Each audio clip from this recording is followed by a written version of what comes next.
Hola a todos, el día de hoy entrevistaremos a dos docentes especializados en relación con el cambio climático, su impacto y las medidas que toma la universidad frente a esto. Buenas, hoy ya nos encontramos con el especialista Anselmo Mondragón Serna. En esta ocasión le realizaremos una serie de preguntas acerca de las ODS. Como primera pregunta, ¿cuáles son las principales características del cambio climático que ha observado en el entorno medioambiental actual y qué particularidades destaca en nuestro país? Bueno, lo más evidente es el cambio en las temperaturas, en el clima, ¿no? Me parece que está haciendo cada vez más calor, ¿no? Comparado con yo recuerdo, pues de joven había bastante, en invierno garoaba bastante fuerte, había neblina, y ahora pues los inviernos son bastante ligeros, ¿no? Y el calor en el verano es bastante intenso. Es un cambio bastante evidente con respecto a esto que se considera pues, el cambio climático. Como segunda pregunta, ¿qué efectos del cambio climático ha identificado en nuestra región y cómo cree que ha afectado a los ecosistemas locales y las comunidades?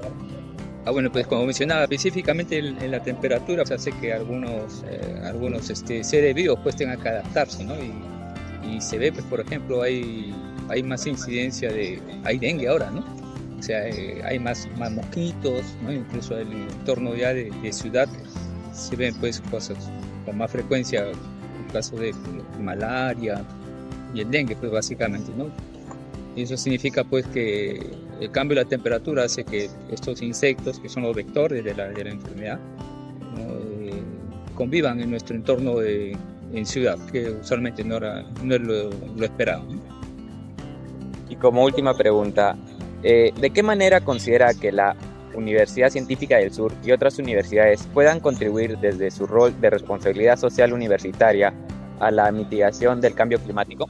Bueno, mitigar el cambio climático no creo que podamos hacer, ¿no? Porque si el cambio climático es por exceso de población, difícil disminuir el crecimiento, ¿no? Aunque en muchos países el crecimiento poblacional está en regresión, pero a pesar de todo, de forma general, a nivel mundial, pues la población sigue aumentando. Y eso no va a ser posible pues, de evitarlo. Y si el cambio climático es algo espontáneo de la naturaleza, tampoco podríamos evitarlo. Lo que de repente podemos hacer es adaptarnos, ¿no? Y la universidad debería tomar medidas para crear procesos de adaptación del ser humano a los cambios climáticos, ¿no? Por ejemplo, adaptarse al modificar estilos de vida,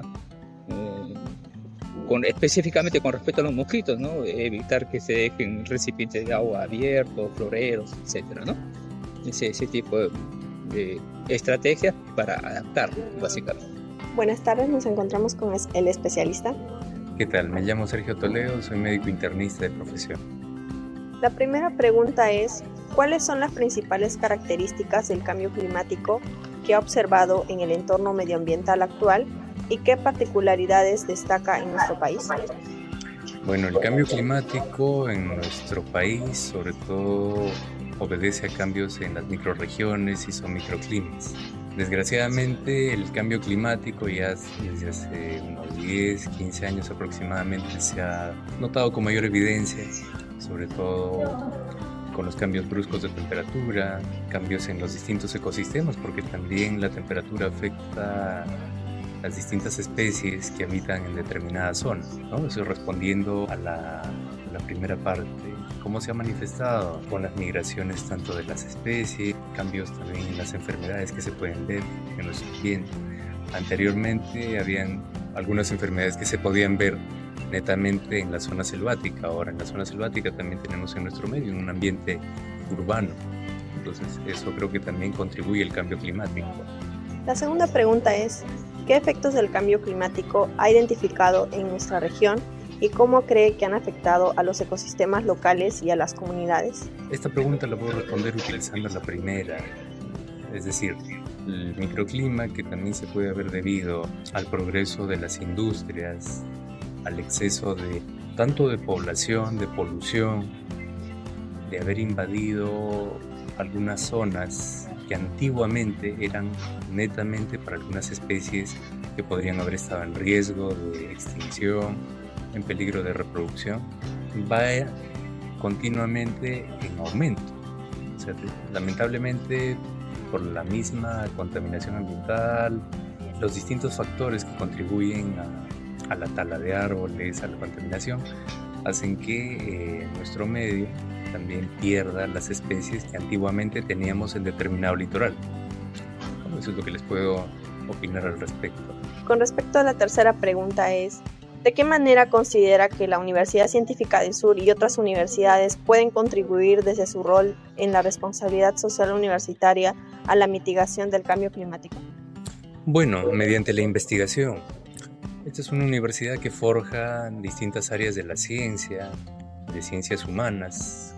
Por lo tanto, mediante la investigación que ustedes pueden adoptar en las diferentes áreas o en las diferentes carreras, pueden llegar a poder manifestar, hacer un plan de trabajo en el cual hacia futuro puedan plantear algunos medios de solución. Por ejemplo, en el área de veterinaria, mantener los ecosistemas, mejorar las especies que puedan estar en riesgo de extinción o en peligro de sufrir un mayor desbalance.